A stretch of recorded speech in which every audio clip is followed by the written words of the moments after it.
Good evening. Today is March 4th, and this is the Traffic and Safety Commission. We're going to have roll call first. Cuthbertson. Yes. DiTomaso. Yes. Flaskamp. Yes. Little. Here. McMurray. Aye. Carl Timmerman. Here. Karen Timmerman. Yo. Wagner. Here. Chairperson Pincos. Here. Okay, moving on to item number 3, amendments to the agenda. Do we have any? Chairperson Pincos. Yes.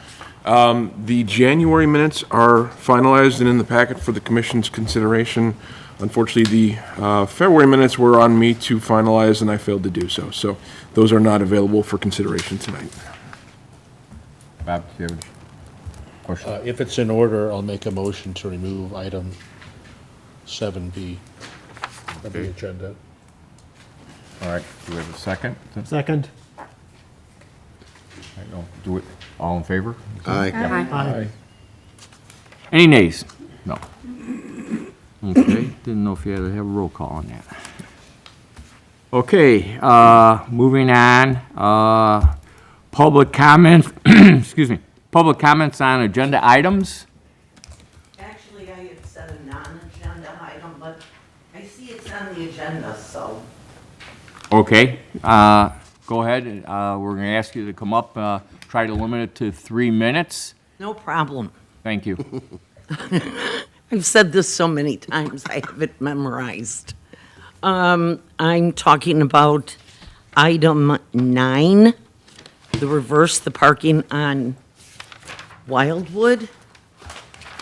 Yes. The village has created an absolute mess down by the new rec center.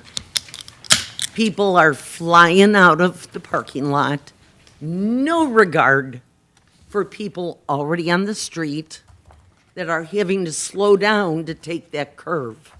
My daughter was almost hit. On the one side, people parallel park. And then over here, sometimes they parallel park, sometimes they horizontally park. And the big problem's gonna come in when summer comes and more people are there, and they see people parking on the north side up to Euclid. They're gonna assume I can park here. The police officers have already told us, call us anytime you see it, we'll come out and ticket them. But the big concern, and my daughter brought this up to me, if you have people parking on this side for a certain amount, and then everyone else is on this side, you're gonna have a problem getting an emergency vehicle through there. Because I can tell you right now, I drive a school bus. My bus wouldn't fit through there. If you got people parked here, you got people parked on both sides. Villa Park streets are narrow. And if they just keep parking here, residents, we don't want to get a ticket. So we park where we're supposed to park.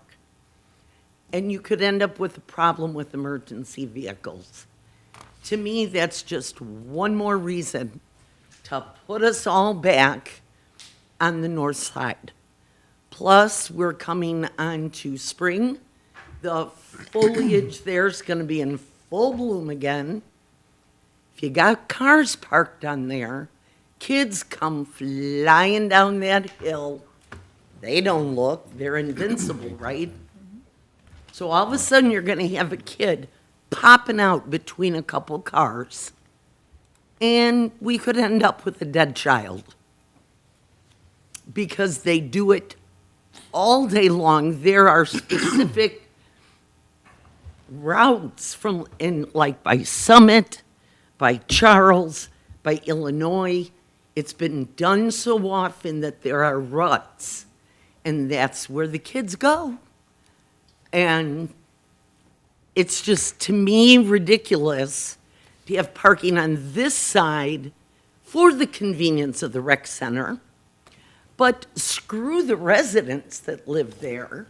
You guys can park over here by the Great Western Trail. Get your cars all scratched up. Plus, it's really easy to come down, grab something out of someone's car, back up the hill, they're gone. I mean, I've already had the catalytic converter stolen off my car, not while it was parked there, but when I was at Walgreens early in the morning, and it took less than 10 minutes. So if they can come down off that hill, grab a catalytic converter, that's a $2,000 gift to them. Those things are worth a fortune and very expensive to replace. And it took months, absolutely months, for the parts to come in.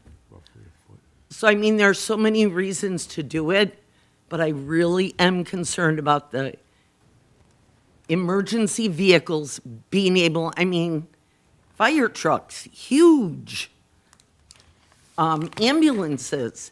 If there's people parked all over, there needs to be direction as to where they should be parking, how they should be parking.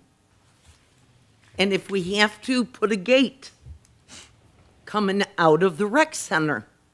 So they pull up to the gate, and it will eventually come up, but they'll have to pause and wait. And that gives the people already on the street a chance to go around the curve. But something needs to happen. The village has created a mess down there, and when those union apartments go in, they're going to have a driveway that opens right up onto Wildwood.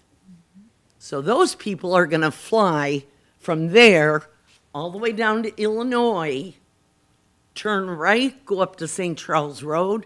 They've avoided a lot of traffic and a stoplight. Okay, thank you very much for your opinions, comments. Question. Is it parking on both sides of the street from the rec center to Euclid? Or is it only one side of the street? It's only She's one saying that- side of the street, Okay, so that's an till enforcement issue. Euclid. We'll discuss it. Okay. I usually see cars parked on the north side between Villa and Euclid, and then at Euclid, it's the south side. It actually changes. Right. Okay. And people are gonna pay no attention to that this summer. Right. When they all wanna rush to the rec center to do all their things, well, everybody else is parked on this side, we'll just park there too. Okay, thank you. We'll discuss that further as we come to it in our agenda items coming up here. Thank you. Okay. Public comments on non-agenda items, and I believe we do not have any. Go to item number 6, our report from the Bike, Pedestrian, and Transit Subcommittee. Bob? Yeah, thank you, Chairman Pincus. The last meeting of the Bike, Pedestrian, and Transit Subcommittee occurred on February 27th. We did have a resident visitor to our meeting who was very interested in the project sidewalk project. That's moving forward. I think I mentioned that before. We're looking to do something with Willowbrook students to help to involve them in Project Sidewalk. And as I mentioned before, this is funded through the Active Transportation Alliance. We did talk about our 2025 goals. There was some discussion about the metro station. The metro station's been open and accessible to commuters. We're interested in finding out if there was some discussion about putting a new coffee station, a coffee vendor in there. We haven't seen anything yet, but we think that would be certainly a good addition. We did get a report from Commissioner Joe Amore about the DuPage Rail Safety Council, the last meeting, and the Bike, Pedestrian, and Transit Subcommittee will be involved with the organizing the Ride of Silence for Villa Park, which will be on May 21st. I mentioned before that there'll be a smart cycling class held to Parks and Recreation that'll occur on May 12th from 9 a.m. to noon. And I did attend the annual meeting for the League of American Bicyclists, League of Cycling Instructors. And the league has a new curriculum specifically on e-bikes. I haven't had a chance to look at it yet, but I was told it's pretty good. And that concludes my report. Thank you, Bob. Any questions? Okay. Then we're gonna move on to item 7, approval of the minutes. Did everybody get a chance to look through the January 7th?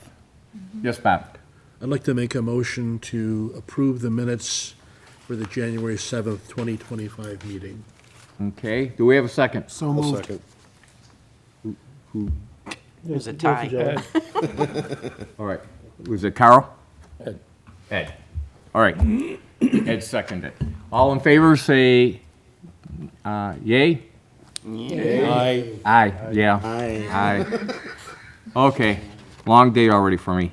Any nays? Okay. Moving on to old business, item number 902, stop signs at Elm and Princeton. We may be combining this discussion with, I believe, 903, stop signs at Division and Princeton. Chairperson Pincus? Yes.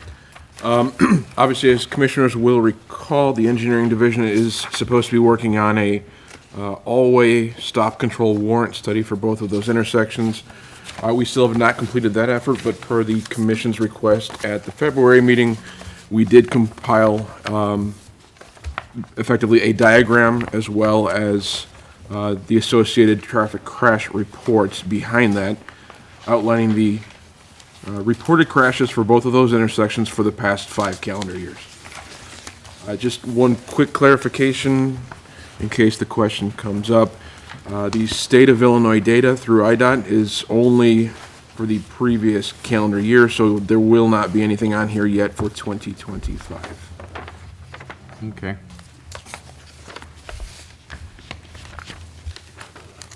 Oh, I apologize, that is on page 14 of the commission's packet. This is where Princeton and Elm begins.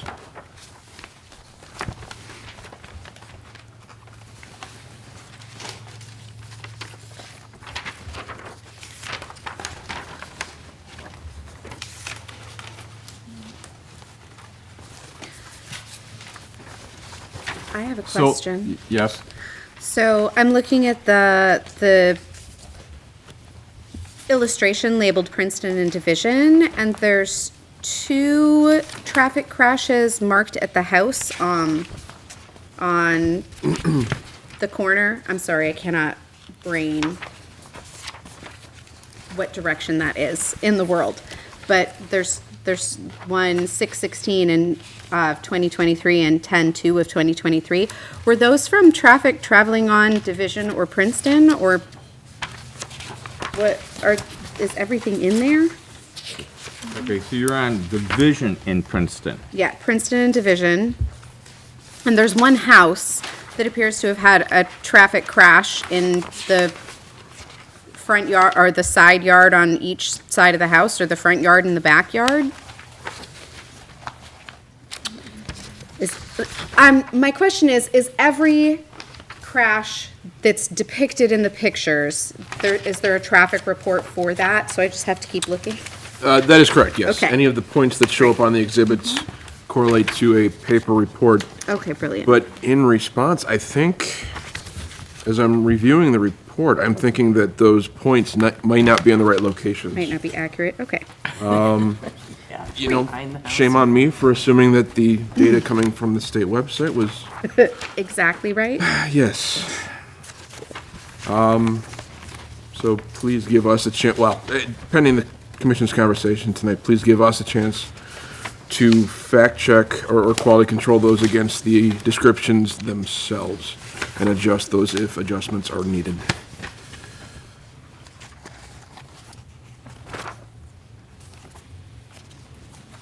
Yeah, it seems like that's not exactly right, because the crash report says private property, no, so, And which crash report are you looking at? I'm looking at the one that's labeled 10/2/2023, which is page 25 of 47 in the packet. Okay.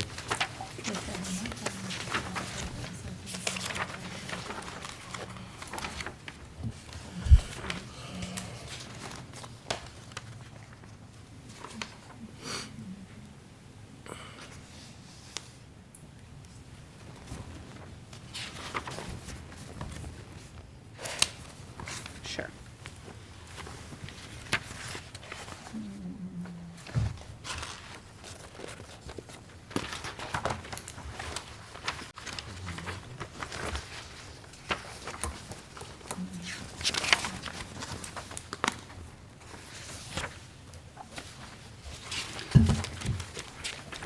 And you, I'm sorry, I was trying to follow that, and you were saying that, Yeah, no, so the crash report says that there was a vehicle parked on the street, and another vehicle hit the one parked on the street, so.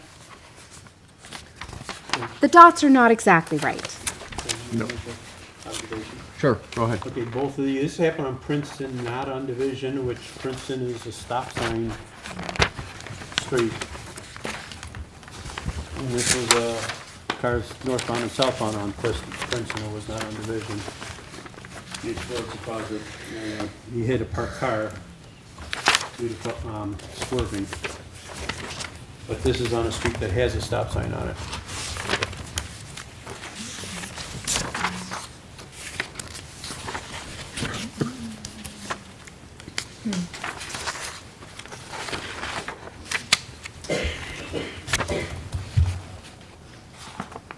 Mr. Chairman. Yes. Is there a reason that our police reports have redacted information? Yeah, we remove anything personally identifiable, names, addresses, phone numbers, certainly driver's license numbers and things of that nature. Because I'm seeing several where the citation issued is redacted. The citation has the name of the person being cited on it. There is one exception for this, for the prior intersection, Princeton and Elm.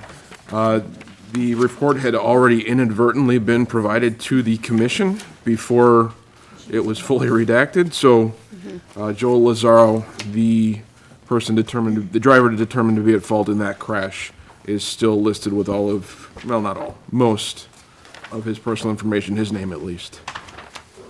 But all of the other ones, I believe, since then, should have had all of that information removed. Right.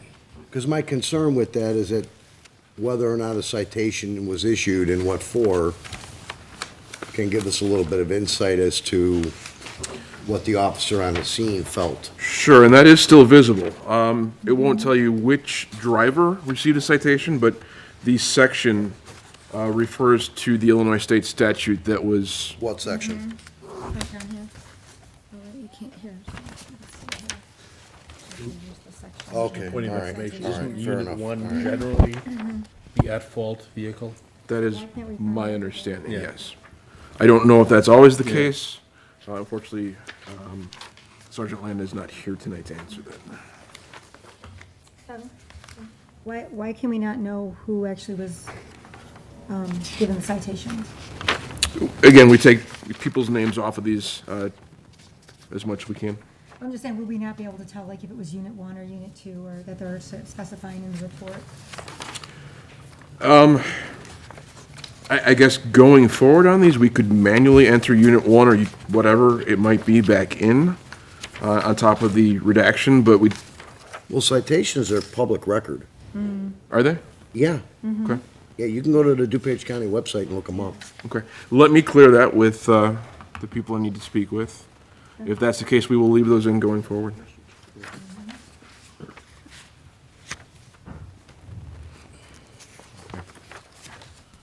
So at the moment, we're gonna do you have a question, Bob?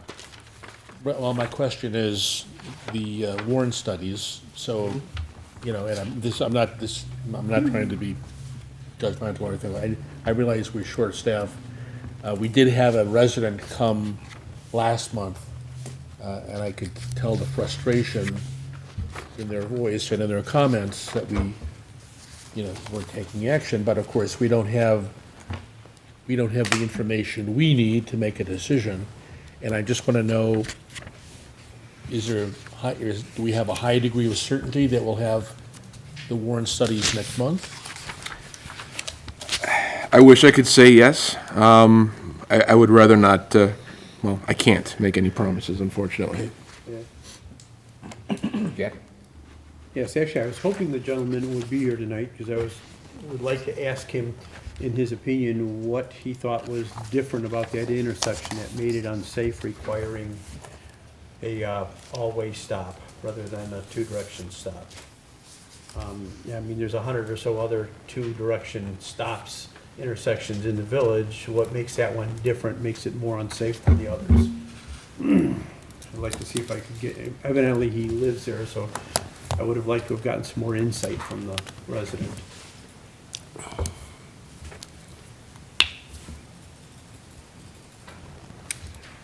Well, basically, we got the accident reports here that we can take a look at in reference to it.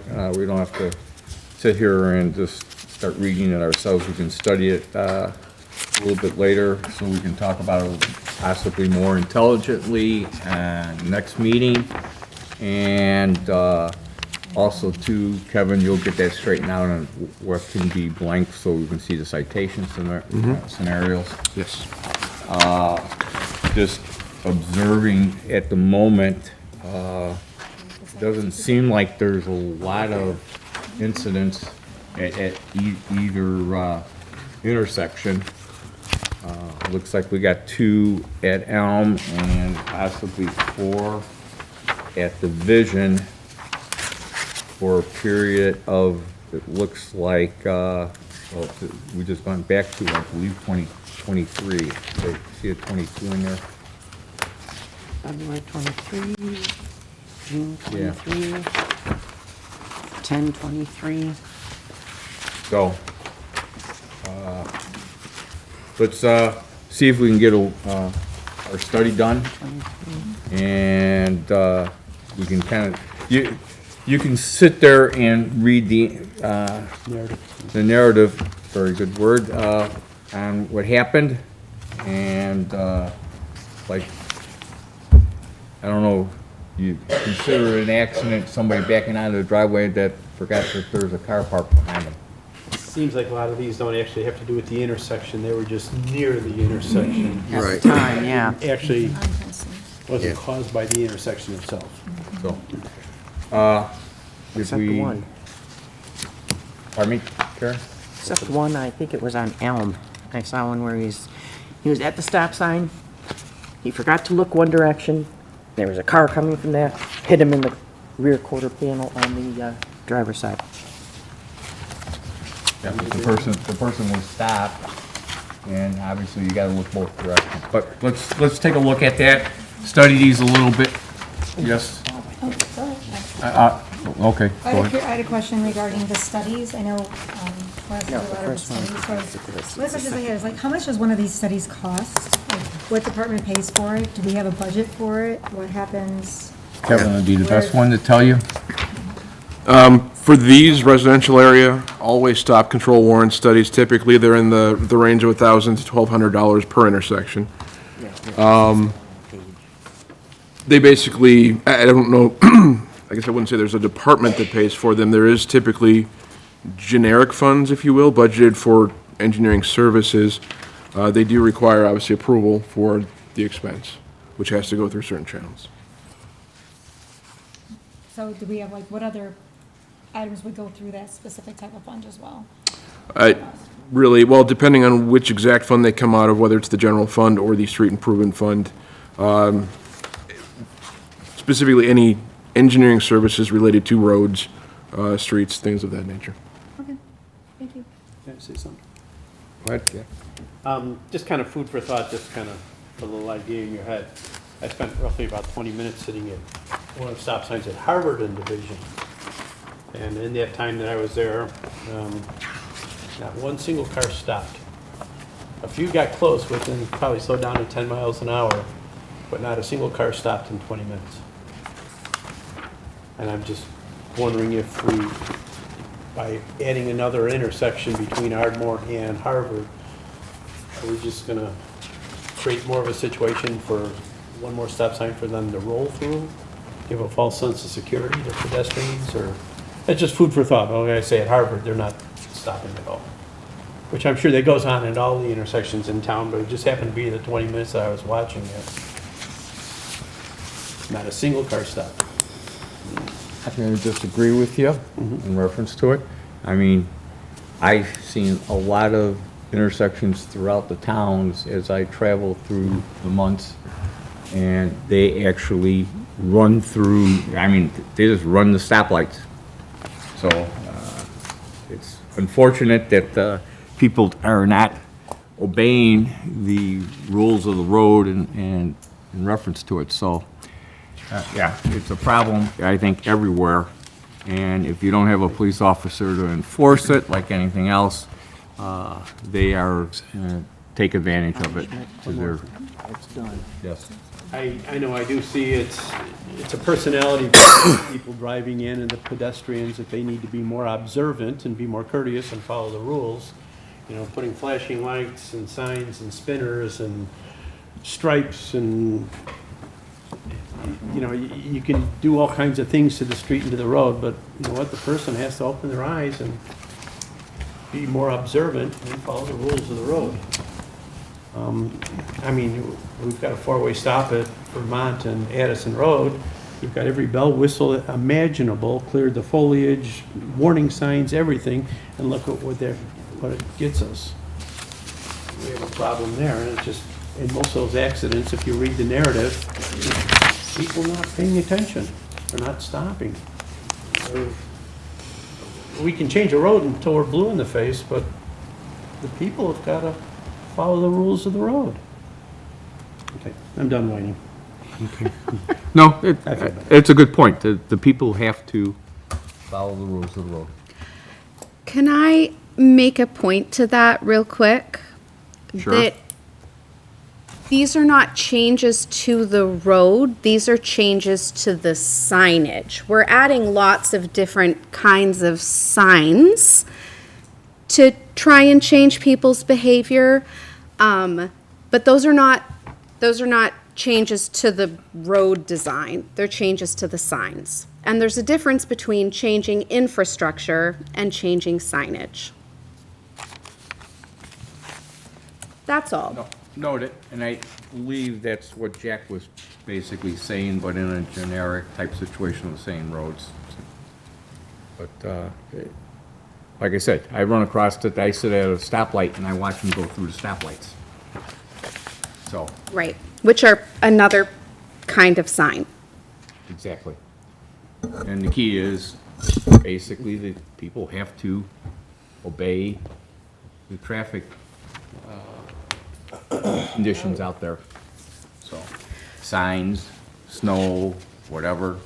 So one of the things that the more forward-thinking and progressive transportation experts are talking about is making actual physical changes to the design of roadways instead of just changing the way that signs are done, so that it's easier for drivers to feel in their vehicle what their driving should be like. So narrow roads, roads that curve, those encourage people to go slower.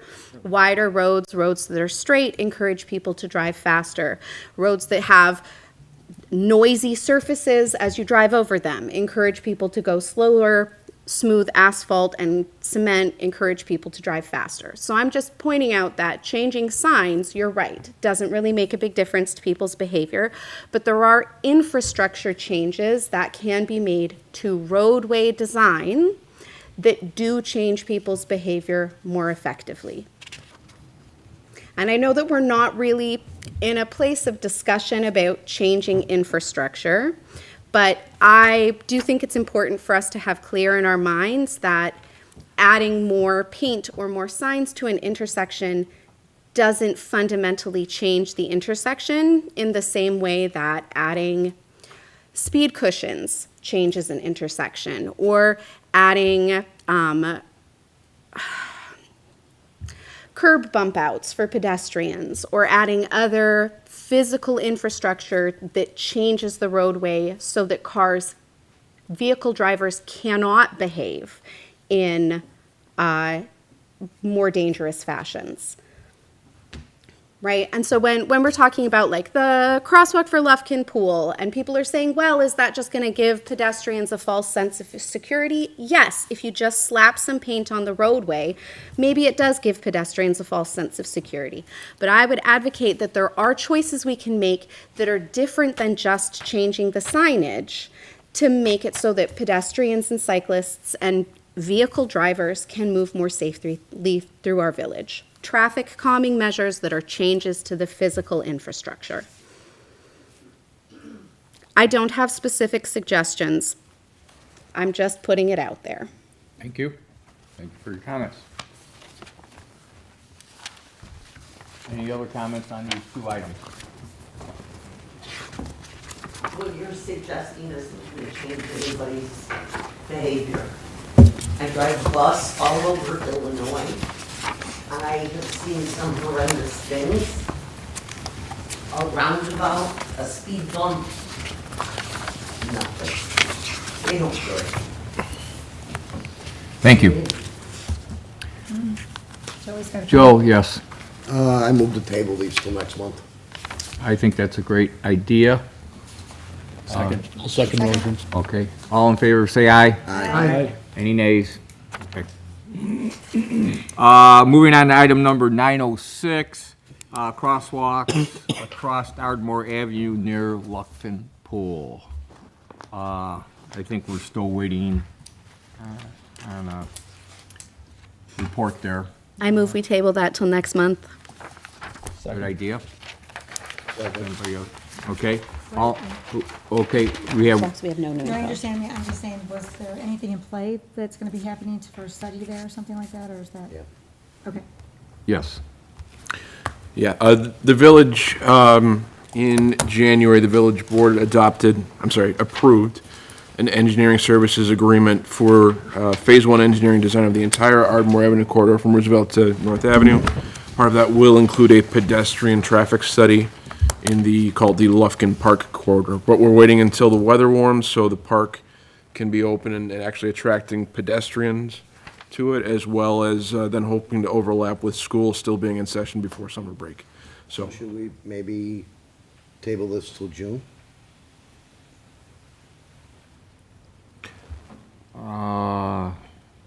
Since we're basically gonna have nothing to talk about till then.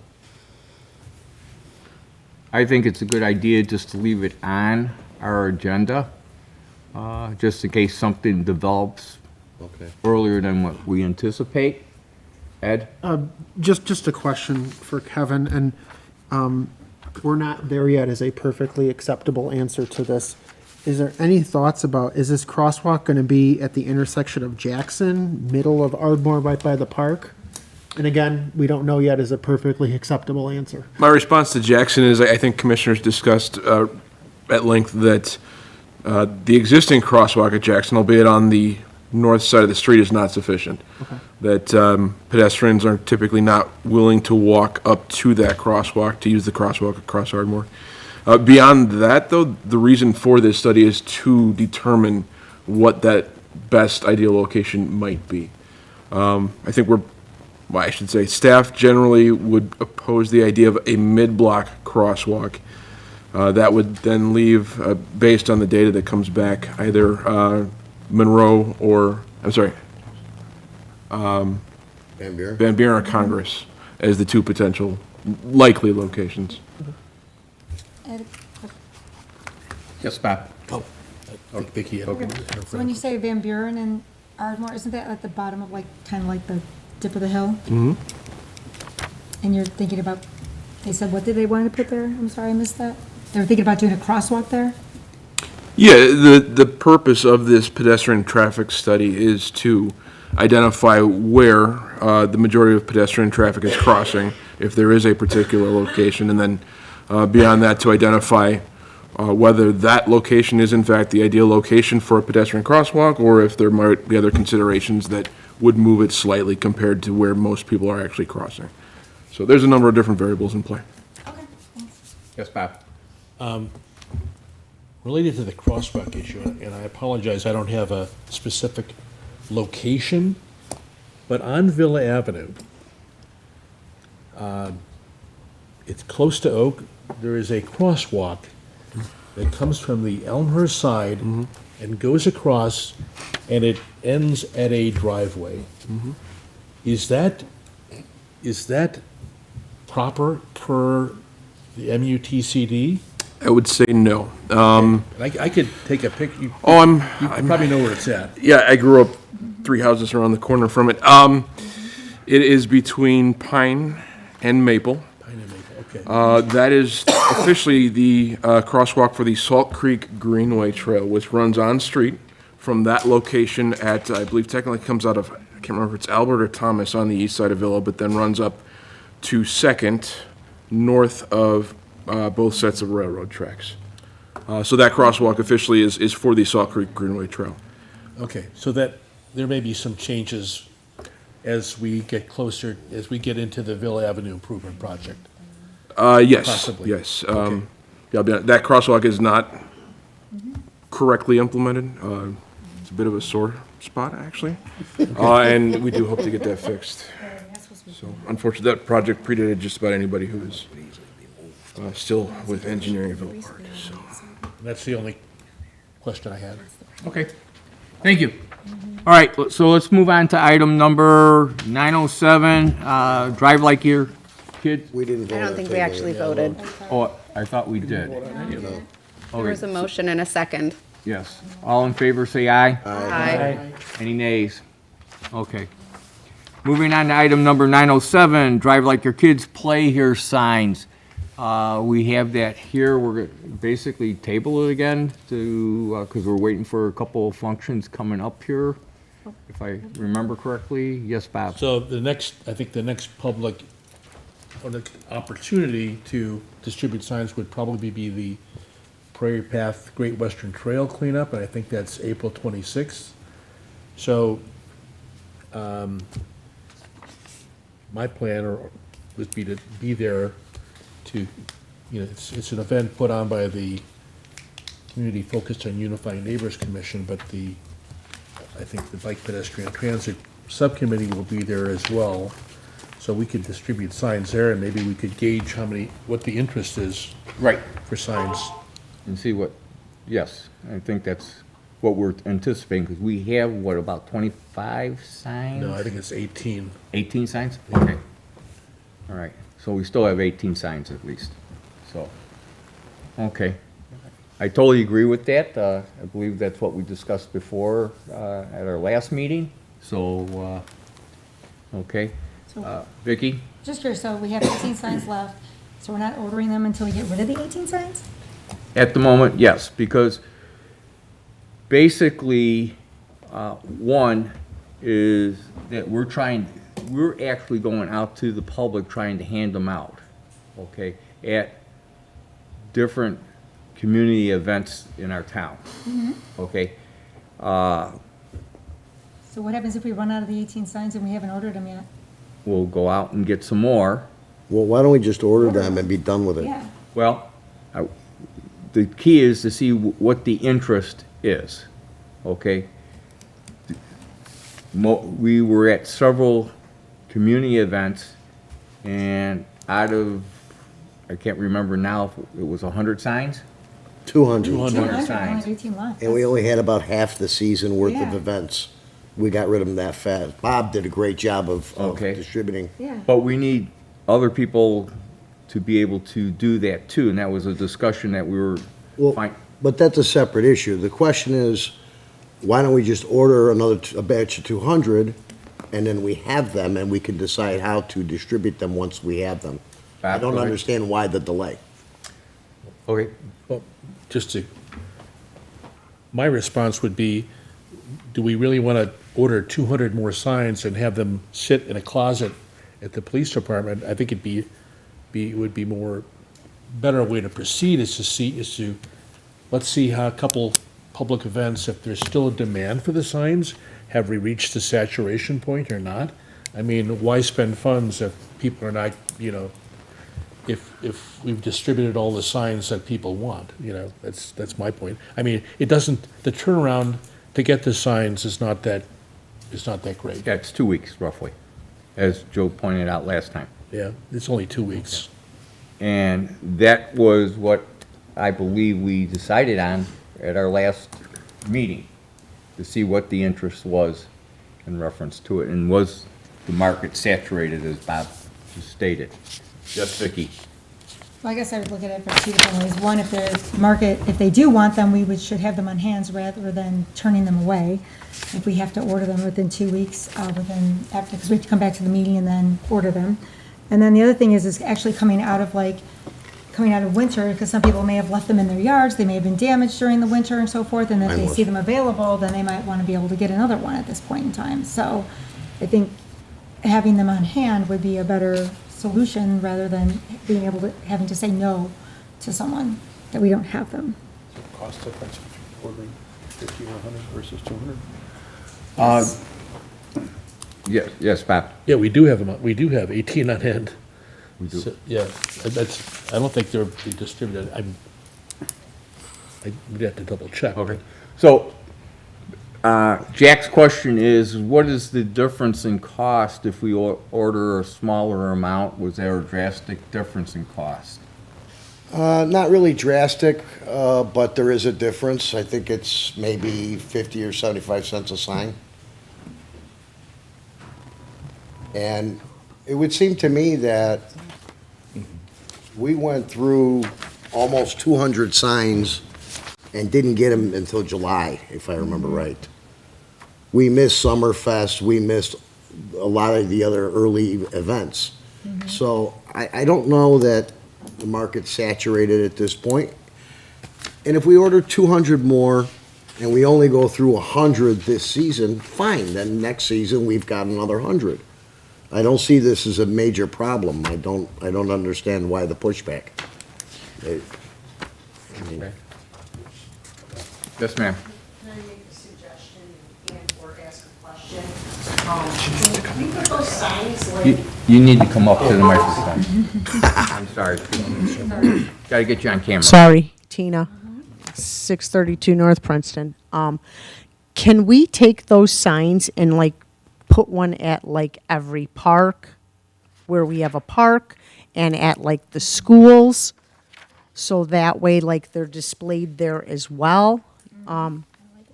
Or would we have to have permission first from the schools? But I mean, the parks are our parks, so, I mean, these are areas where there's kids. Why would we not put a sign there saying hey, drive your kids play here, because they are playing here? You know what I mean? Just a suggestion. That would just make too much common sense. I'm a common sense type of person. This is government. We don't. Oh, sorry. I'm new to this. I'm just making a suggestion, I mean, I have a school by me, and I can tell you that parents sometimes can be a little impatient with their driving, I'm gonna call it. So maybe toss a couple signs, This is a reminder. Exactly. I mean, it's not like it's gonna hurt anything, you know what I mean? But just a suggestion. Yes, Bob. There are a number of signs on Harvard near Ardmore School, and there may be some at other schools as well. I mean, people have put them in their yards, and some have put them in the parkway, Right. So, I just want to mention that I was driving on Emroy, north of North Avenue, near Field School, if you know where that's at, and there is a sign, thick sign, that said, I apologize, I could have taken a photo, but I didn't. Drive carefully, this is a neighborhood. It's a permanent sign. So obviously, the city of Elmhurst put it up, so I guess my question would be, well, is there any provision in the MUTCD for putting up signs like that? The MUTCD, no. No, okay. But if these are on private property, as long as they conform with, No, this is a, in the right of way? yeah, exactly. I'm gonna take a photo of the sign tomorrow and I'll send it to you. Okay. Jack? Suggestion, I mean, if we have 18 signs, why don't we use up these, why don't we order like a half order or something, if there's not that big cost difference? And let's burn up those 18 signs and, like she had mentioned, perfect, let's use them at the parks, park district, and places where kids play. And let's use up those signs, and then let's get like a half order or something, and see if we're saturated or not. At least we have the signs. We just don't have to do the full blowing out 200 signs. We could always order more. Carl? I'm thinking that if we were to put those signs on park property, I think that might create interest for people if they're aware that they could have them in their own lots, that sort of thing. So I would think maybe just, if you're gonna order signs, get the 200. And like Joe pointed out, don't use them all this year. There's always next year. Okay. And don't, we have them in the budget, we budgeted for that Yes. specifically amount, so that's what we use, because can we use that, we wouldn't be able to use that money for anything else, would we? I don't believe that's gonna come out of our budget. But But that I may, thought we budgeted for it. it will come out of our budget? Okay. We have it in our budget, we asked for it, Yeah. specifically for the signs. And we don't know what the price is gonna go up going forward, especially considering tariffs and all this other stuff. North of them. You know, there's a very real possibility that 6 months from now, it could go It's on the from right-hand side. $3.50, $3.75 a sign to $5 or $6 a sign. It is. So Slow down, we're yes. probably smarter just getting them ordered and get it off the, Just slow down, this is a neighborhood.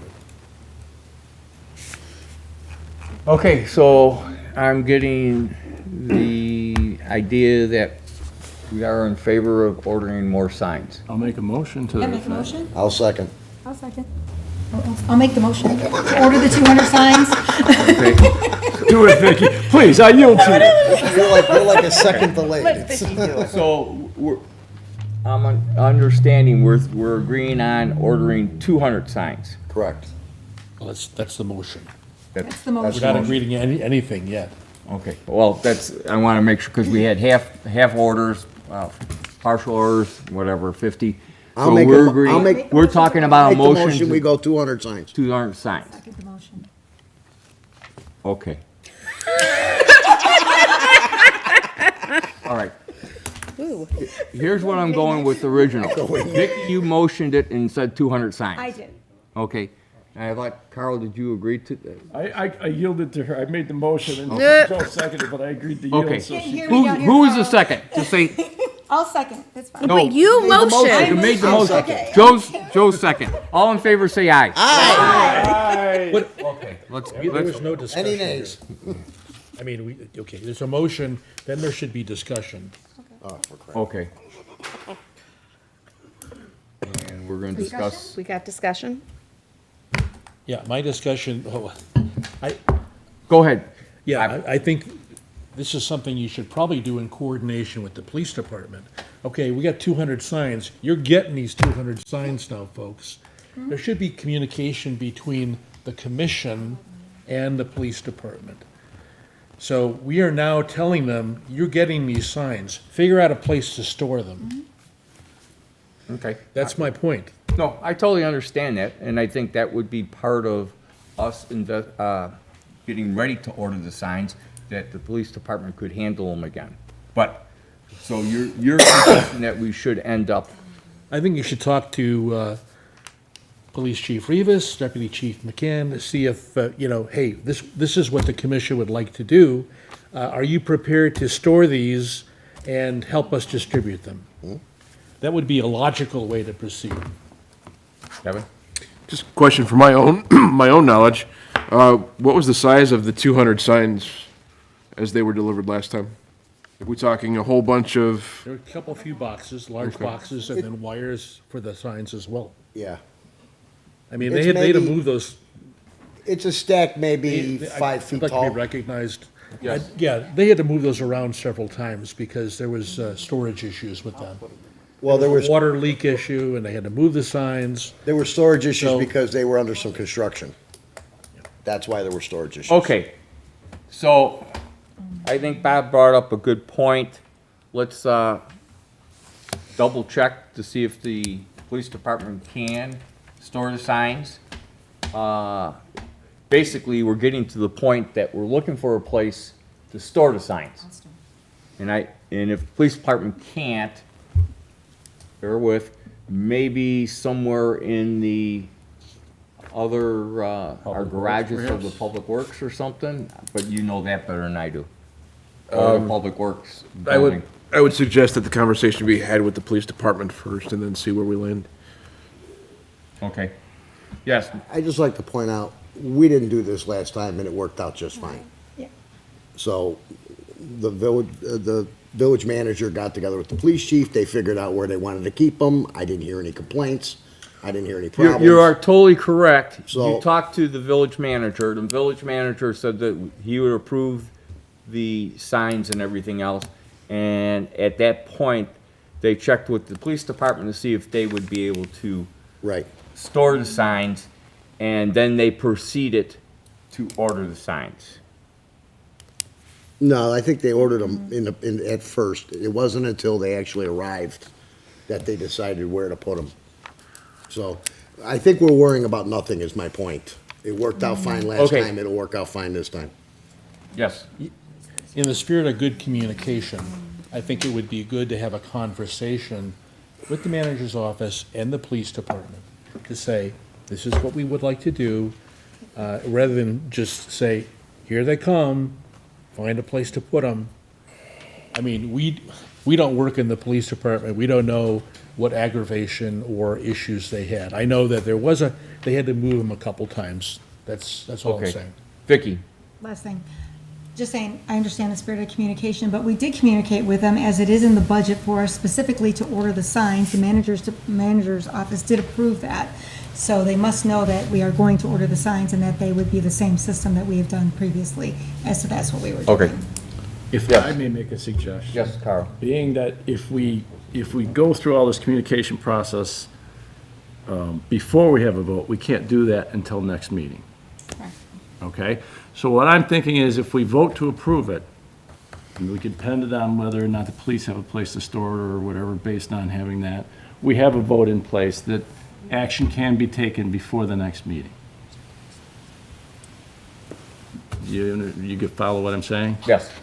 That's really, I mean, if we vote on it tonight, it seems like pretty much all of us are in favor of this.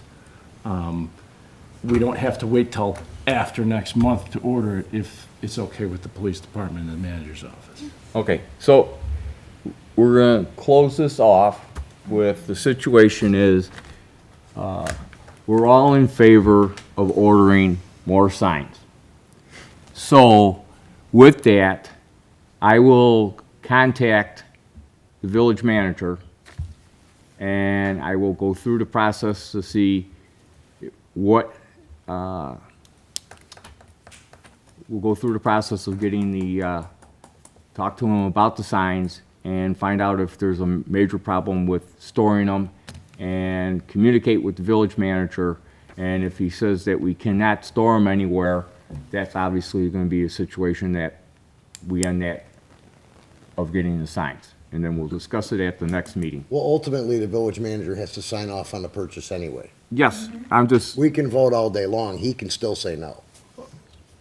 yes, you So are if there's a correct. problem, So- he can say So no. the whole thing is we voted that we all agreed in reference to having us order another 200 signs.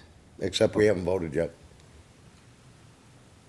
Yes, Bob? That's a point of order. You said we all agree. I don't agree. Oh, you don't? We I'm didn't- we sorry. didn't- we didn't vote Thank yet. you. We didn't vote yet. Okay. All right.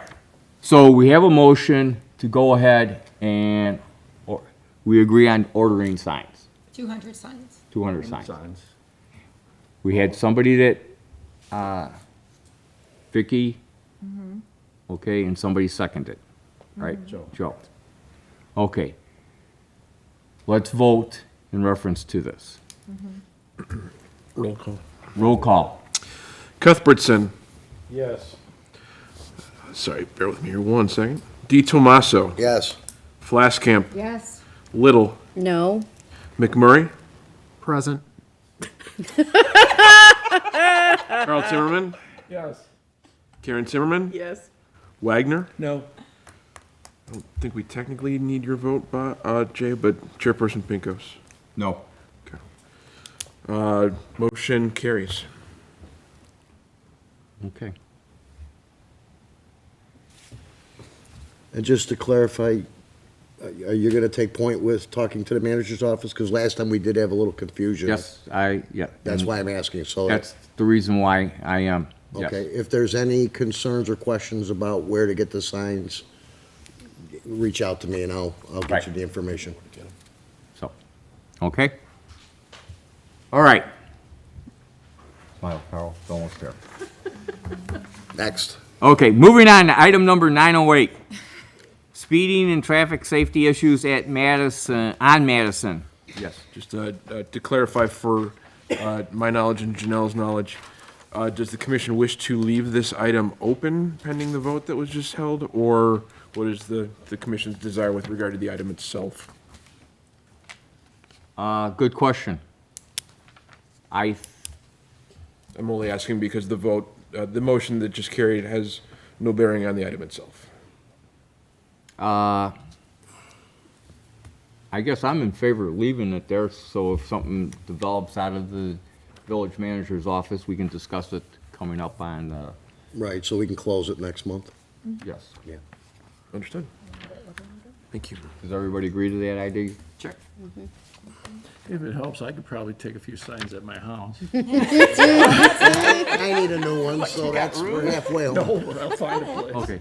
Now, can we move on to item number 908, speeding and traffic safety issues on Madison between Villa and Riverside? Yes, please. Chairperson Pincos? Yes. Staff had nearly completed a similar traffic crash summary and diagram for this location, but we didn't quite get there. We will have that ready for next month. Before then, I can advise, though, that there was actually almost no crash reports east of Villa Avenue on Madison Street in the last 5 years. As one might expect, there was a significant number of crashes at the intersection of Madison and Villa. I don't want to misspeak, but I can't recall if there was more than even 2 or 3 east of the Villa Avenue intersection at any point before you get to the cul-de-sac at the east end. But in any case, we will provide a final version of that summary at the next meeting. Okay. Motion to table? Second? Second. Okay, all in favor, say aye. Okay. Any nays? Okay, moving on to new business. Item number 909. Reverse the parking on Wildwood from the south to the north between Illinois and Euclid. Chairperson Yes. Pincos?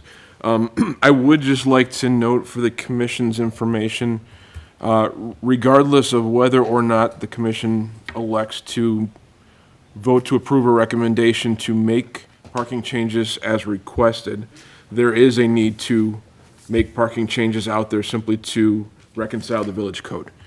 If you'll bear with me here 1 minute, let me point out the specific issue. And this pertains in large part to the rec center now being constructed. For commissioners who may not recall, there was previously a marked perpendicular parking area on the north side of Wildwood, directly south of where, well, not directly, but roughly south of where the VPRC now stands. For that reason, parking was technically prohibited from the western limits of that parking area to Euclid Avenue on the north side, but was permitted on the south side. As the resident pointed out tonight, we do have a situation where parking is currently now permitted on the south side from Euclid East and prohibited on the south side from Euclid West. And we also have a situation where the no parking is not currently signed correctly on the north side of Wildwood because it shows in the Code of Ordinances, that limit is at the former location of the perpendicular parking. It might be beneficial, as I'm thinking about this, to get everyone a sketch for the next meeting, but regardless of whether or not the commission wishes to entertain the public comment, there should be some revision to the code to reconcile all the current situation. Thank you. Okay. Yes, Joe? Considering that confusion along with the upcoming construction that's about to begin for the union, should we just consider banning all on-street parking from Euclid East to Villa?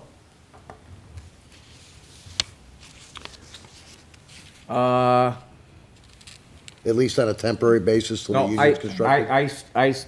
Okay, first off, if there's actual construction happening out there, and I believe they would end up asking, or does the village have to, or do the construction company have to ask for,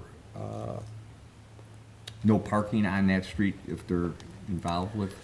Yes, so as part of the proposed union development, which appears to be moving forward, though I'm not exactly certain of the timeframe, there would be a right-of-way permit issued to that development, which would require the developer to provide traffic control during construction. Part of that would include then potentially prohibiting parking in that corridor during that time. I'm just thinking to eliminate all confusion for the next 2-3 years while that's under construction. Well, first off, it's not been officially gonna be under construction yet. It's all in the planning, if I understand right. My understanding is they're gonna start next month. You know any more about that thing, Kevin? I believe that a development agreement has been approved. I don't know the details or the timeline for the next steps. Okay. So, I personally am in favor of getting the diagram together so that we can see what the situation is out there with the existing. And I don't know, did they change? I don't remember exactly. I was only by the building once, and I don't remember all the new parking procedures over there. So I personally want to have the diagram and see what we have. I agree, I'm with you on that. So, as far as I'm concerned, I'd like to table this until we get that. So moved. And, I'll second that motion. okay, Chairperson Pinkos, just one more item for the commission's consideration. A commissioner had brought up, I think at this point, well over a year ago, that it would be beneficial for the commission to review the combined VPRC union development. My response at the time was we are still awaiting a traffic impact study from the union developer for that entire corridor. Unfortunately, that is still true, but we are closer now to having a final version. We will also expect to submit that for the commission's consideration at an upcoming meeting when it is actually finalized. I would imagine that won't happen in 4 weeks at our next meeting, but hopefully, if the development is moving forward as quickly as represented, they would need to have that into staff at least before that happens. So I'm just throwing out there, it might be beneficial to roll the Wildwood parking situation, along with the exhibit we're going to prepare, into a larger conversation that involves that traffic impact study once it's ready to go. and the development is actually gonna, then we'll have the enters and exits of the development for the vehicles at the, we'll know exactly where that is and how that is all situated in reference to the site. It should be. I be honest, I don't know if the developer has any final approval on the permit drawings for that aspect of it, but the traffic impact study does account for proposed locations, yes. I guess what I'm saying is I don't know if we will have visuals to provide on the locations just yet. And it's all involved, it's all gonna impact in reference to that whole area down there. Yes. So, and from our understanding now is that there's steps closer to that. But I don't, and you think construction might start in a couple of months? Okay. All right, but I still think we need to have all that information in here before we end up making a decision of what we're doing there with all the signage and the parking. Yes, Joe? I would also point out that as much as I like all of this discussion about this, what's on our agenda is actually west of this area. And whether we want to change it from the north side, or from the south side to the north side. However, I'm not disagreeing with what you're asking. Yeah. But I want to, Well, I mean, it's kind of two issues, is what I'm saying. that's, yes. What You're we're really- kind of taking it into two issues. Yeah. The situation is it was on one side and it was switched to the other side, which breaks the continuity of what it was before. And I see it as all as one situation and then reference to it. Well, everything we were just talking about is east of Euclid, and what she's referring to is west of Euclid. I agree. So, But you also brought up the situation of. Yeah, she mentioned at the it, rec- At the rec center and how the parking is all. that's what I'm saying. Do we want to take this into two issues or keep it as kind of one? No, I want to keep it as one. Okay. Because also, she talked about the development happening over there too. No, I understand that. What I'm suggesting, though, is that everything west of Euclid could happen much quicker than the stuff east of Euclid. That's going to take traffic studies that are going on and everything else. We may not get a resolution for that for 3, 4, 5, 6 months. So I would almost think we might be better off having a separate issue for traffic concerns around Wildwood and Villa, the rec center, the Union, that whole area. And then keep this as its own separate section. I am not in favor of it, but how does everybody else on the, Point of order is, there is a motion on the table at the moment that needs to be reconciled if there's a desire to change direction. What's the Motion is to table this. The motion is to table the item for this meeting, yes. yes. And so are we voting on it? I'm kind of lost Need to here. vote on it. I apologize, you can't introduce a second motion without either amending or rescinding, I believe. Bob, you probably know better than I do, the first motion. Yeah, I think that's correct. So, can I be clear about what we're trying to do? So either we're gonna vote on going from the south side to the north side, or what is being recommended that we actually combine this with the study? The current motion on the table is. I understand, yeah. Table 909 until next meeting. Right, but then what would be the second aspect of that? If we table this, but if what we're talking about is, because you're saying this is west of Euclid, this is north, what we're talking about with the Union and the rec centers east. So are we looking to table this, like you said, keep it in two separate ones eventually? I just want to be clear. But are you saying that with the study of the Union and the rec center, would this be portioned of that? Or would we have to, would that actually have to be introduced for them to do that? Trying to understand when that would be, where would this sit within that study? My motion was based on the fact that we were going to have a diagram where we could actually look Okay, at how things are laid out at that spot, okay? And that's why I say table it until that point. Now we've brought in these other issues. great, Which I think should be talked about once we start Separate. talking about that. got it. So I think this should stay as a okay, got it. Yes. So this should stay in a separate issue, got It's it, totally a separate, got it. okay? That's what That makes more that's what clear I was that we're looking suggesting. for- It- So we're- That should be a separate item, is what I No, was suggesting. well, we're bringing up something that isn't really being, okay, as Right, situation right. is, we're asking to table this situation, which we know will somehow be affected eventually, but with other situations developing in the area. Yes. But at the moment, this is, we are tabling this as we want to see the diagrams of the parking situation out there in relationship to the ordinances that you just talked about, Kevin. Yep, but Okay. my point is that's not what is on our agenda. What is on our agenda is the reverse parking on Wildwood from south to north, Illinois to Euclid. That has nothing to do with the rec center, the Union, any of that. we've been talking about it, and we need to talk about it, I believe that completely. But I think that should be a separate agenda item and considered separately. We can still table this item for another month. Okay, so but there let's should be a get to that separate- point and table Follow it. what I'm saying? I follow what you're Okay. saying, Let's wait till we and get I said that would be a discussion as we get into it. But Right. we're voting on tabling this at the moment, as is. Okay? And I'm gonna, all in favor, say aye. Aye to table. Pardon? I said aye to table. Oh, okay. And, I'm sorry, Any nays? any nays? Nay. You threw me, Bob, when you when you said it. Roll call vote.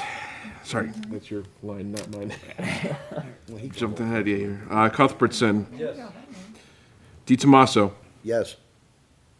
Wait, Oh, you what? said- He wants a roll call. Oh, now on we this want a roll motion. call. I'm sorry, nay. Yes, nay. Same issue. Plaskamp.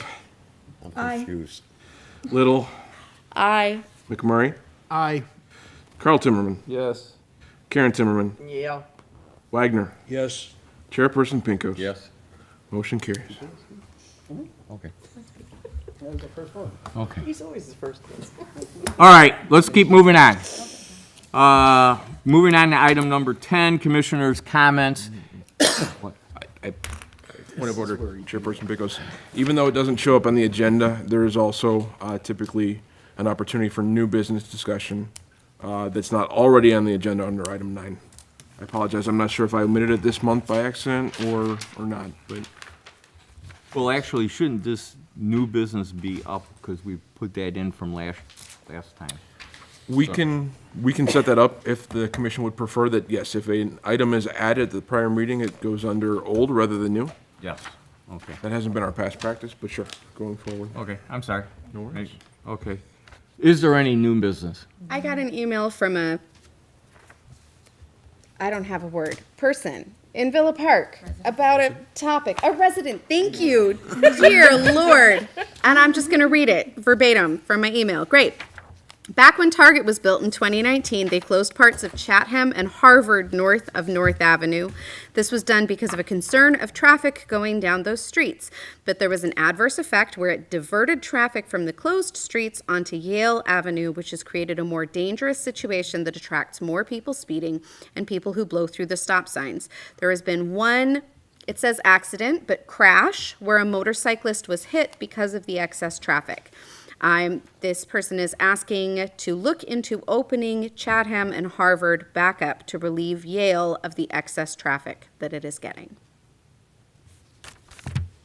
And I went over there to look at it, and there's, yep, the roads are closed. They've got signs up and fences across, and you can't drive through on Harvard or Chatham. So are you proposing this to be a new business? I hear that a resident of Villa Park is concerned, so I'm bringing it to the commission because I feel like if somebody tells me something that needs to be looked at, I should bring it. Personally,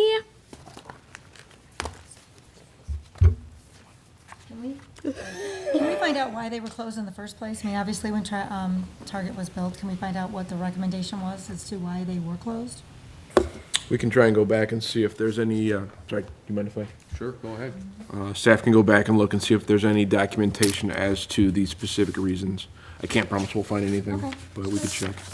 What I can comment on is that, I don't recall how long ago it was, but there was more recent conversation about this topic. The Village of Addison, who has jurisdiction north of where Chatham is currently closed, said there is, at that time at least, no chance that they would allow it to be opened.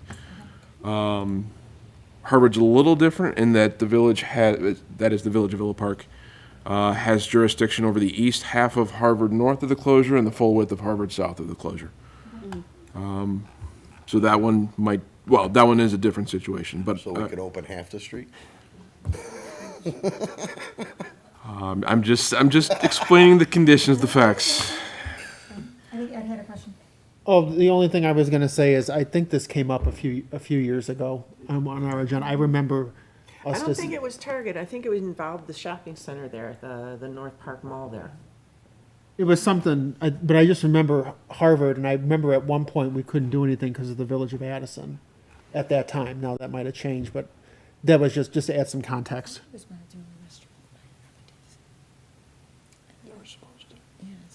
Well, do we feel that this needs to be new business? Does it have to be new business in order to find out what was the reason? Or we No. just find that out first and then we can revisit it? We could do that too? Yes, Bob? I remember the discussion about this, especially Chatham, and I think there was some communication with the Village of Addison about, the possibility of reopening it, and as Kevin has said, they didn't want to do it. I recall that also. Yeah, Addison said no. Right, I feel like residents don't necessarily know what the situation is, especially if they're new to the neighborhood, recently bought a property there. If Addison doesn't agree, so we really can't do it, is the answer, then that's an answer I'm satisfied to give. Yes, go ahead, Kevin. I'd be happy to reach out and just confirm that that is still Addison's position. I doubt it's changed, but I see no harm in Asking. confirming. Right. And what's the other street? Harvard. Yeah. Yeah, okay. And it's closed where? Right here. Oh, right there, okay. Just north end of North Park Mall. Okay. Okay, so it's, all right, so it's not really in relationship to the Target, per se. But it was done at the same time? Yes, I think we can look into that, Yeah. but, I'm gonna say this, and this is Addison over there, that blue, line, right? Actually, Chairperson Pincos, I apologize. I believe, now that I'm thinking about this again, there's a chance that that might actually be unincorporated Addison Township, and yes, it is. There's two homes north of the road closure that are actually not within the Village of Addison, so, although I'll be honest, in the long run, it changes nothing, because that means that the entire width of the right-of-way in front of Villa Park Homes is still Villa Park. It's just not, well, I apologize, none of the commissioners can see what we're looking at here, but Next month. the full width of the right-of-way belongs to Villa Park up until it reaches the Village of Addison corporate limits. Okay, so Kevin, can you look into that and find out what you can find out? Then we'll discuss it next week, or next month, and then decide what we're gonna do with this as it being an issue, but we'll just go from that point there. So, Joe, you got new business? Well, I don't know if this goes under new business or not, but our next meeting falls on Election Day. And I won't be here. I won't be here either. So I'd like to actually consider moving it to another date. We can't We do can't do that. it. Actually, Parks and Rec just did it and moved their meeting to tonight, so it can be done. And the Well, the last manager, time we tried to do it in a certain. manager was at their meeting, he approved it. So it can be done. Alright. All I'm gonna say is, yes, Bob?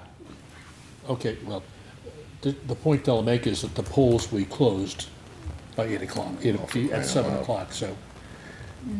Yeah, Wanna the polls interfere close with- at 7, but the poll workers don't leave until 7:30, 8 o'clock. In Karen's case, she is in charge of bringing the ballots to the. I realize that. I'm just saying, it's not going to impede anyone from voting. Since there's early voting and et cetera, so. Okay. At the moment, I'm not in favor of moving it, because I've tried to do this a couple of times before, and the saying in the past, I've been shut down, and, And what I'm saying is that Parks and Rec just moved their meeting up to tonight well, I can't, because there is a candidate forum, not even Election Day, a candidate forum the night of their regular meeting. And they were able to move it, so much so the village manager was at their meeting and he approved the whole thing. but the village manager is not here at this meeting right now, and I am not going to say that we can end up moving it. So we're gonna leave it as is, unless anybody else has objections on this. I have no objections, but I'm willing to make a couple of suggestions. You, as the Chairman? chairman, have the power to call a special meeting. It doesn't matter when. That's correct. We have to have enough time to make notice, that sort of thing. And the other thing I was concerned about, the reason you can't move it is because of the timing of it. I mean, we'd have to do it, how far ahead of time to move it? That I have to check. I just remember trying to move one within like a month or two, and it had to be, I thought that was because 48 it wasn't hours. far enough in advance. yeah, there's a far enough in advance, yes. 48 hours. Yeah, because I tried to move it up, brought this up in January, and we decided not to move it for some, Okay, go ahead, we Kevin. not to move it. The direction that we were given the last time we tried to officially move a meeting was that it has to be on the agenda for the commission's prior meeting, so it can be voted on, formal action can be taken, at which point, yes, you can move the meeting. So it would have to be on the meeting for tonight for the commission to take formal action on it to change next month's meeting date or time. Well, and all I'm saying is that Parks and Rec just did it under those circumstances. Do we know that they didn't put it on their I prior? know for a fact it wasn't on their Okay. agenda. I can't speak to that. But he makes a good point. We could just cancel our next meeting, and you could call special meeting at whatever date we choose. If that makes everybody happy. Yeah, there's some issues I'd like to be here for that's Same coming here. up next month. We will look into, we will look into it. As of right now, it's on, and then we'll figure out what the village manager and them say in reference to doing this. Okay? And obviously, if we don't have a quorum, it's canceled, but find out in reference to what other procedures could be. And we have no meeting unless you do call a special meeting. Yes. And that might be the way he has to say that we have to go. I don't know. But you gotta have one canceled first before you can have the other one. Well, you don't have to cancel it. You can have a special meeting. It doesn't have, you can have it in conjunction with this meeting if you want to. Well, let's check out with what they're gonna, Oh, yeah, but definitely. point taken. Okay. See, I did All right. have the 2 minutes I didn't bring up, but I mentioned it. So that wasn't new business, that's basically I comment. didn't know where to stick it, I apologize. All right, so let's move on to, there is no other new business. Ed, you do? I do have one thing. If my memory is correct, I believe the ordinance stipulates that you require 2 commissioners to put an item on the agenda. Commissioner Tomaso, if you would like to put the item regarding Euclid about the rec center and that from, Wildwood from Euclid eastward, I would be more than happy to join on with you to get that on the agenda. I agree. Do I need to make a motion, or? That's the part I don't remember. But I believe 2 commissioners can. And this is our attorney. Okay. Best guess? I would say let's vote on it, and then we can just add it next month. That would be my suggestion. That way we have a record of it. Doesn't hurt. Okay, So I'll make that motion. you're making a motion of, To split split 9A, which is item 909, into 2 different issues. One which would be, they're unrelated, which would be from well, Euclid. Euclid, they're unrelated, is what you're trying to say. Yes. So that would be a whole different item, item. yes, So you are actually creating a new item. sure. Okay, so now, how do you want to word that? If I may, Yes. I would like to make a motion that we add on the agenda as item 910, the traffic and parking on Wildwood east of Euclid to Villa Avenue. I second. On Wildwood. between Euclid and Villa, so east of Euclid to Villa.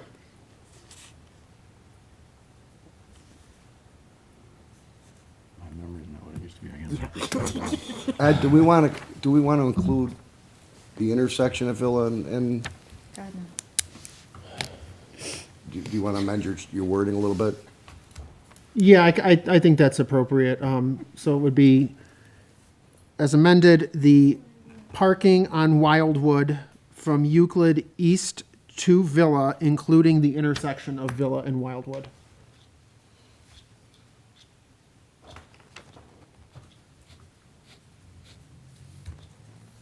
And I second. Wildwood and Villa.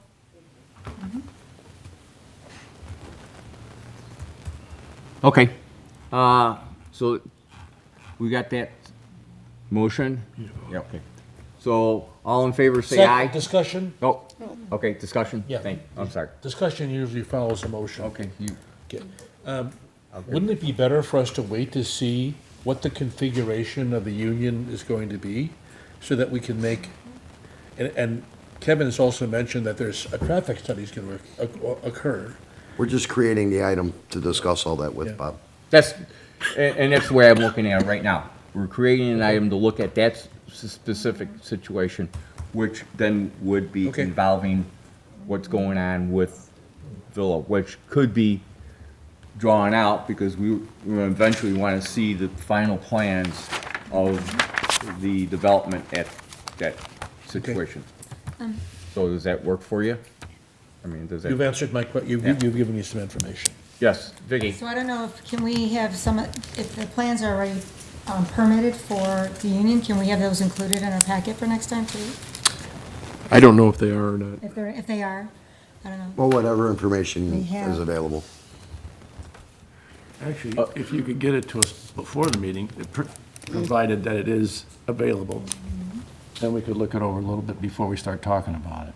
I'll check into the status. I honestly do not know. Thank you, Kevin. And then the only other thing is, does that development, will the situation of the streets around it come to our committee for review and comment? That would be the purpose of submitting the traffic impact study for the commission's review, is to get, Okay. allow the commission to weigh in on that, yes. That's Yeah, how it but works. that's not the final plan though, right? Again, I apologize, I don't know exactly where the development is in the process. Okay, so, all right. Any more discussion on this subject? Okay. Now we're gonna move on to, We got to vote. You just don't want to vote on anything tonight. okay, all in favor, say aye. Aye. Any nays? Okay. Now we can move on to commissioners' comments. We're gonna start with Ed. I got nothing. Done. Carl. On same page. Karen. Remember to vote next month. Nerve. Jack. Well, actually, this, maybe, I don't know if this comes on the commissioner comments, or should I mention it before, but, a resident from the south end of town had mentioned to me every morning they go north on Villa from like the rec center. And when they get to St. Charles Road in the right lane, they make a right turn to go east on St. Charles Road. Evidently, the bushes and the foliage from the BMO Harris is up to the sidewalk. You have to actually physically pull into the lane to make a right turn on red to see if there's a car coming. But if you pull into the lane and there is a car, they're usually moving, 30, 35 miles an hour. If I Right can. there. See that bush right there in the, you actually have to pull into the lane to see past it to see if there's a car coming. I don't look like I don't think you pull into the lane. You're close. I think that could easily be handled by just some communication, asking them to get that rectified, rather than making it an item. So Is it I the will, foliage or the sign? Because I think the sign is part Well, of the it. sign partially, but the foliage is really, it's actually over the sidewalk slightly now. I go through that intersection regularly, and that's always been a peeve of mine, and I was told that that's a historic landmark or something like that. I don't think the sign's historic, but. I don't know, that's what I was told. The bushes are? The sign's not historic, All right. sorry. The building is. But the foliage definitely needs to be trimmed. I mean, you can see it's actually starting to go over the sidewalk. Can I offer, I pass that message along to get that resolved, and then ask that those who have noticed it reevaluate after that's I taken did care of? take a trip last weekend, I did take a trip past there, and I do agree, it does hinder the view. Okay, That's it, that's all I got. Bob? I have no comment. Trish? I would encourage anybody who's walking and any commissioners who haven't yet reviewed the village's comprehensive plan draft to go ahead and do that and submit your comments and, you know, do that civic duty thing. Cool. Vicky? Just remember everybody to vote next, April 1st. That's it. Joe? Actually, early voting starts March 17th and runs through April 1st. So anytime during that period of time, I had to one-up you one. Please vote, everybody. Other than that, have a great month. Marty Day. It's Yeah. Mardi Gras. Okay. St. Patrick's Day. Everybody get their bunchies? All right, I have no comments either. So we'll move on to, Kevin, do you have any comments? One very minor one, it's probably a little late for it actually, but beginning yesterday, Madison Street was closed to traffic between Addison Avenue and Michigan Avenue, and will be for roughly 2 months. So we'll keep people posted if anything changes, but just wanted to make everyone aware. And that's all I've got. Did a water Okay. main break or something? What was that plan? It's a That was a plan, Project. wasn't it? Project. Project, yeah. Motion to adjourn? Motion to adjourn? Second. What, who, you did? I second. I made the motion, she motioned to adjourn. Okay. Her second. All in favor, say aye. Aye. Any nays? Okay, thank you.